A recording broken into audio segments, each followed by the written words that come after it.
گناہ کر کے کہے لگا کے گناہ کرنے والوں، کیا یہ بات تم تک نہیں پہنچی کہ جو ہنس ہنس کے گناہ کریں گے ان کو رلا رلا کر جہنم میں ڈالا جائے گا؟ اگر جنت اپنے باپ کی جاگیر سمجھتے ہو تو کشف المحجوب سے داتا صاحب کے ایک اقتباس کو اپنے الفاظ کے جامع میں پڑھ کے بات مکمل کر دوں۔ سیدنا امام جعفر صادق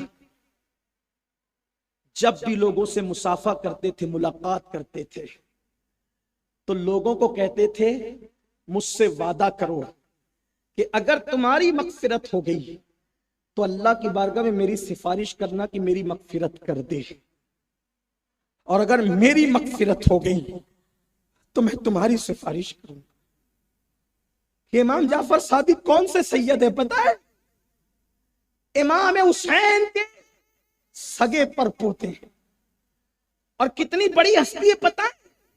100 مرتبہ خواب میں اللہ کو دیکھنے والے امام اعظم، رمضان المبارک کے اندر 61 قرآن ختم کرنے والے امام اعظم، ایک رات میں 70 مرتبہ رسول اللہ کا دیدار مقام جیرانہ میں کرنے والے امام اعظم ابو حنیفہ، جن کو میرے نبی نے امت کا سراج کہا ہے، وہ سراج الامہ امام اعظم نعمان بن ثابت امام جعفر صادق کی جوتیاں سیدھی کرتے تھے۔ جب جوتی سیدھی کرنے والا اتنا بڑا ہے تو جس کی جوتیاں سیدھی کی جا رہی وہ جعفر صادق کتنے بڑے ہوں گے؟ لیکن نازک ہے بہت غیرت سلطان مدینہ امام جعفر صادق، مریدوں سے، ماننے والوں سے، چاہنے والوں سے ہاتھ میں ہاتھ لے کیا کہتے تھے؟ اگر تمہاری بخشش ہو گئی تو وعدہ کرنا کہ تم میری سفارش کرو گے، اور میری ہو گئی تو میں وعدہ کرتا ہوں کہ تمہاری سفارش کروں گا۔ تو لوگ کہتے تھے آپ تو ابن رسول ہیں، آپ سید ہیں۔ جعفر صادق کے والد محمد باقر کے والد زین العابدین امام زین العابدین کے والد امام حسین کے والد مولا علی کی زوجہ سیدہ فاطمہ، ان کے والد محمد الرسول اللہ۔ بچے کو، سنیوں کے بچوں کو شجرہ یاد ہے، جب آپ کہتے نا کہ اگر تمہاری بخشش ہو گئی تو میری سفارش کر دینا اللہ کے یہاں، مریدوں کو کہتے تھے، پیچھے نماز پڑھنے والوں کو کہتے تھے، ملنے والوں لوگ کیا کہتے تھے؟ امام آپ تو سید ہیں، آپ تو آل رسول ہیں، آپ کے نانا شفیع المذنبین ہے، شافع یوم النشور ہے۔ وہ کہتے تھے رونا تو اسی پر ہے کہ ہم سید ہیں، رونا تو اسی پر ہم سید ہیں، اس لیے کہ نانا کو قیامت کے دن منہ کیا دکھائیں گے، کیونکہ نازک ہے بہت غیرت سلطان مدینہ، اپنے نانا کو منہ کیا دکھائیں گے۔ حالانکہ میں پورے دعوے سے کہتا ہوں امام جعفر صادق کے دور میں ان سے بڑا متقی کوئی نہ تھا، لیکن احساس تھا کہ نانا کو منہ کیا دکھائیں گے، اور ہم یہاں ناچ کود رہے ہیں کہ قیامت کے دن حضور کا سامنا ہوگا تو کیا منہ لے کر کے جاؤ۔ یہی کہ پوری رات جرائم کو کم پڑتی تھی، پوری رات گناہوں کو کم پڑتی تھی، اور ہم نے مسجدوں کو ویران کر دیا تھا۔ آئیے بات ختم کرتے ہوئے، کیونکہ یہ محفل بڑی مقبول ہے، امام جعفر صادق کی سنت پر عمل کرتے ہوئے آج میں بھی اس کا فائدہ اٹھانا چاہتا ہوں، کیونکہ یہاں بڑے بڑے علماء باعمل ہیں، سادات بھی ہیں، اور عاشقان رسول بھی ہیں۔ سنیو، آج مجھ سے بھی ایک وعدہ کر لو، امام جعفر صادق کی سنت کے مطابق مجھ سے بھی ایک وعدہ، اگر قیامت کے دن تمہاری بخشش ہو گئی تو تم اپنی اس خادم امین القادری کی سفارش کرو گے نا؟ مجھ سے وعدہ کرو، ہاتھ اٹھا کے وعدہ کرو۔ بول، آپ لوگ بھی علماء کرام سے گزارش کرتا ہوں یہ بھی وعدہ، کیونکہ نازک ہے بہت غیرت سلطان مدینہ۔ جب سیدہ فاطمہ کے گھر سے رخ پھیر کے جا سکتے، سیدہ فاطمہ کے گھر سے رخ، فاطمہ تو زہرا سے زیادہ عزیز کون تھا؟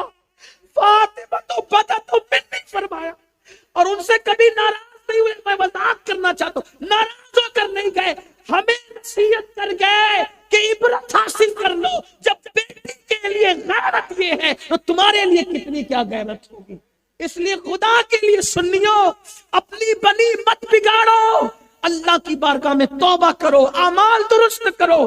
سنی دعوت اسلامی کا مقصد یہی ہے، بھٹکے ہوئے کو پھر سوئے حرم لے چل، خدا تجھے کسی طوفان سے آشنا کر دے کہ تیری بحر کی موجوں میں اضطراب نہیں۔ ایک جملہ قاری صاحب کا یاد آ گیا، اگر یہ نہ ہوگا تو شاید وعدے کی کوئی خلافی ہو جائے گی۔ یہ جگر مراد آبادی کا جو کلام پڑھا گیا نا، جگر شراب پیتے تھے، شراب اجمیر شریف کے عرس میں دعوت دی گئی، مشاعرہ ہوتا ہے، آ جانا۔ جگر کے پاس دعوت نامہ آیا، جگر مراد آبادی کے پاس، کہ میں اجمیر شریف عرس میں جاؤں گا، اور وہ بھی مشاعرے میں نعت پڑھنے کے لیے۔ ہمت نہیں ہوتی، غسل کیا، قلم اٹھایا، بہت شاعری کی، بہت کلام لکھے، کبھی نعت نہیں لکھی تھی، نعت کبھی نہیں لکھی تھی۔ قلم اٹھایا، ہاتھ کانپنے لگے، رکھ دیا، ہمت نہیں ہوئی۔ تو شرابی ہے اور حضور کی نعت لکھے گا تو؟ ہزار بار بشویم دہن ز مشک و گلاب، ہنوز ناف تو گفتن کمال بے ادبیز ہے، تو نعت لکھے گا؟ نہ پھر رکھ دیا قلم۔ پھر کئی دن گزرے، پھر غسل کیا، پھر لکھنے بیٹھے۔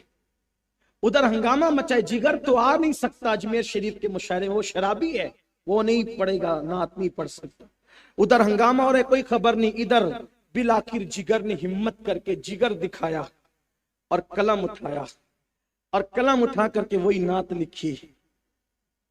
ایک رند ہے اور مدحت سلطان مدینہ، ایک رند ہے اور مدحت سلطان مدینہ، ہاں کوئی نظر رحمت سلطان مدینہ، اس امت یاسی سے نہ منہ پھیر خدایا، نازک ہے بہت غیرت سلطان مدینہ۔ اللہ اکبر۔ اب اور کوئی کام نہیں جگر ہم کو کسی سے، اب کوئی نہیں کام جگر ہم کو کسی سے، کافی ہے بس ایک نسبت سلطان مدینہ۔ نعت پوری ہو گئی، ایک نعت لکھی، صرف ایک نعت لکھی اس بندے نے دل سے۔ وہ شرابی تھا، اس کے شرابی ہونے پر بھی میں اس کو سر و قد کے ساتھ کھڑے ہو کے سلام کرتا ہوں۔ سنیو، شاید ہماری طرح ایسا زبان کا دھنی اور گفتار کا دھنی تو نہ تھا، شرابی تھا، لیکن غیرت عشق اس میں کتنی تھی۔ ایک نعت لکھی، اور نعت لکھنے کے بعد شراب کی بوتلیں یہ کہہ کر کے توڑ دی، جو زبان نعت کہتی ہے پھر وہ زبان شراب کیسے پی سکتی ہے؟ پھر اس کے بعد ایک نعت نے جگر کی زندگی میں وہ انقلاب پیدا کیا کہ پھر جگر نے زندگی میں کبھی شراب نہیں پی۔ سنیو، نعت کی محفل میں 3 گھنٹہ بیٹھتے ہو اور اٹھ کے جانے کے بعد پھر وہی کرتوت، پھر وہی کارنامے۔ اس کا مطلب یہ ہے شاید ہم عشق نہیں کر رہے ہیں، کوئی نمائش کر رہے ہیں۔ کسی اور کے ساتھ نمائش کرو تو غدار کہلاتے ہیں، اپنے نبی کے ساتھ جس کی آنکھوں سے خدا کی ذات نہ چھپی، اس کی آنکھوں اور اس کی نگاہوں سے اپنے دل کے جذبات کیسے چھپ سکتے ہیں؟ میرے امام اعلیٰ حضرت کے پاس شاعر نعت لکھ کر کے لاتا ہے، حضرت مجھے سن لو، حضرت مجھے سن لو۔ حضرت نے کہا ٹھیک ہے سنا دو۔ جب اس نے سنانا شروع کیا، میرے امام رو پڑے، رونے لگے۔ نعت مکمل ہوئی تو کیا فرمایا تو نے جیسا لکھا ہے اگر ویسا ہی حقیقت ہے تو احمد رضا تیرے تلوے چومنے کے لیے تیار ہے، اور اگر جو تو نے کہا ہے اگر وہ نہیں ہے نا تو پھر ڈر، کتنی بڑی بارگاہ میں تو جھوٹ بول رہا ہے۔ یا رسول اللہ، آپ کے نام پہ جان قربان کر دیں گے۔ جو قوم فجر کی نیند قربان نہ کرے اس قوم کو یہ حق کیا ہے کہ وہ جان قربان کرنے کی بات کرے؟ اور سن لو، جو سچے جذبے کے ساتھ نعت پڑھے پھر اس پر کرم کتنا ہوتا ہے۔ نعت خانوں کی دنیا میں ایک بڑا نام ہے، سید کفایت علی کافی مراد آبادی، جنگ آزادی کے بہت بڑے ہیرو ہیں۔ جب جیل سے نکال کر کے پھانسی دی جانے لگی تو انگریز نے پوچھا مولانا اب تمہیں پھانسی دینے جا رہے ہیں، بولو کیا خواہش ہے تمہاری؟ کافی نے کہا تھا پوری زندگی نعت لکھتا رہا، بس تمنا یہ ہے کہ دنیا سے جاتے جاتے بھی نعت کی کائنات میں ایک نعت کا اضافہ کر کے جاؤں، ایک نعت لکھنا چاہتا ہوں، بس اور کوئی تمنا نہیں ہے۔ یہ تھے اس شاہ، پھانسی کے پھندے پہ نعت پڑھی جاتی ہے، اور کس جذبے سے پڑھی جاتی ہے نعت؟ اللہ اکبر، کاغذ مانگا، قلم مانگا۔ اور جانتے ہمارے مولانا عظمت اللہ صاحب بھی بڑے اچھے شاعر ہیں، میں نے سنا، عابد بھائی نے بتایا، میں نے کوئی کلام ان کا دیکھا تو نہیں، لیکن ویسے مجھے دیکھنے کا کوئی حق بھی نہیں ہے کیونکہ مجھے اتنا معیار سمجھ میں بھی نہیں آتا، لیکن بڑے اچھے شاعر ہیں، یہ بڑی باصلاحیت آدمی۔ میں نے اپنے امیر سے پہلی مرتبہ ان کا تعارف سنا، تو بہترین ادیب ہے مولانا عظمت اللہ صاحب۔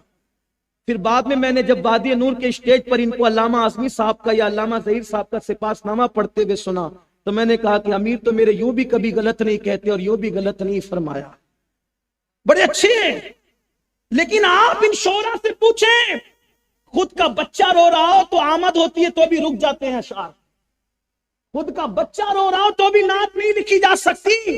عشق کا معیار کیا تھا کافی کا کہ سامنے پھانسی کا پھندا تھا اور نئی نعت آ رہی تھی، اور اس کا حال کیا ہے؟ عشق اور ادب، ادب کون سی؟ ادبی رنگ، فنکار کیسے فن تھا نعت کا کیسا؟ عشق اور فن دونوں گلے مل رہے ہیں اس نعت کے اندر، عشق اور فن دونوں کا سنگم ہے، ادبی رانائیہ بھی ویسے ہی ہے، عشق کا امتزاج بھی ویسے ہی ہے، اور لکھا کی شان سے ہے، کوئی گل باقی رہے گا نہ چمن رہ جائے گا پر رسول اللہ کا، وہ کوئی گل باقی رہے گا نہ چمن رہ جائے گا پر رسول اللہ کا، دین حسن رہ جائے گا اطلس و کم خاک کی پوشاک پہ نازا نہ ہو، اس تنے بے جان پر خاکی کفن رہ جائے گا، جو پڑے گا صاحب لولاک کے اوپر درود آگ سے محفوظ اس کا تن بدن رہ جائے گا، اور سب فنا ہو جائیں گے۔ بلکہ اس سے پہلے کہا تھا ہم سفیروں باغ میں ہیں، کوئی دم کا چہچہا بلبلیں اڑ جائے گی، سونا چمن رہ جائے گا، اور جانے کلام ہے کہتے ہیں نام شاہان زمان مٹ جائیں گے اس دہر سے، پھانسی دینے والوں کو چیلنج کر دیا، نام شاہان جہاں مٹ جائیں گے اس دہر سے، حشر تک نام و نشانے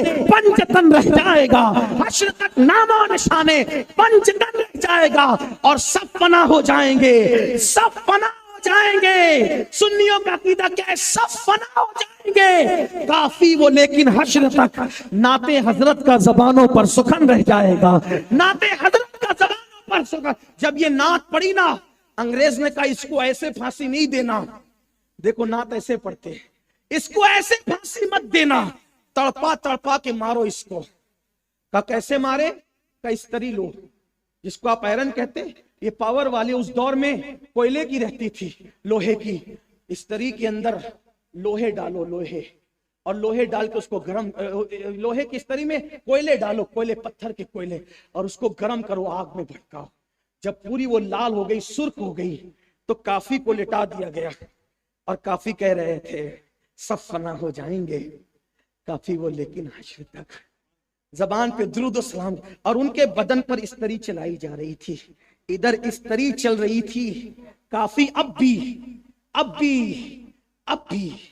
اب بھی وہ جہاد کے فتوے اور انقلاب کی آواز سے دستبردار ہو جاؤ، کہ نہیں ایسا نہیں ہو سکتا، اور استری چلی گرم، ادھر استری چلی اور ادھر عالم بیداری میں رسول اللہ کی زیارت میں سے،